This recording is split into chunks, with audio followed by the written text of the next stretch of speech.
Big boss मेकर्सना माझी एकच विनंती आहे की पहिले तर तुम्ही या राखी सावंतला बिग बॉस मराठी 6च्या घराबाहेर काढा, नाहीतर तुमचा बिग बॉस मराठी सीझन 6 हा पूर्णपणे फ्लॉप सीझन म्हणून ओळखला जाईल। कारण राखी सावंत यांनी बिग बॉस मराठीच्या घरात आपल्या सर्व हदी पार केलेल्या आहेत। कारण ती लोकांच्या पर्सनल आयुष्यावर कमेंट करते किंवा लोकांच्या कॅरेक्टरवर सवाल उठवते, लोकांना इन्स्टिगेट करते, लोकांना प्रमोट करते आणि आपला गेम काढून घेते।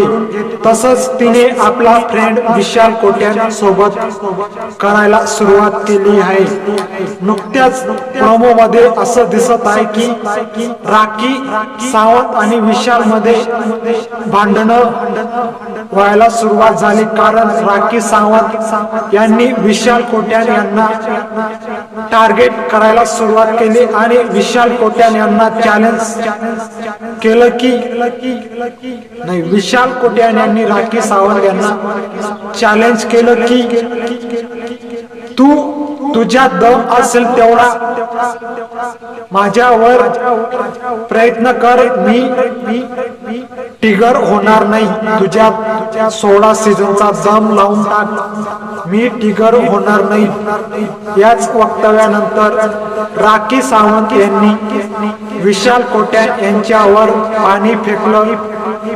पाणी फेकून सुद्धा राखी सावंत तिथं थांबल्या नाही। राखी सावंत यांनी विशाल यांच्या अंगावरती हळद आणि डोक्यावरती मीठ टाकलं। ज्या प्रकारे राखी सावंत यांनी विशाल यांच्या तोंडावर हळद फेकली मुळे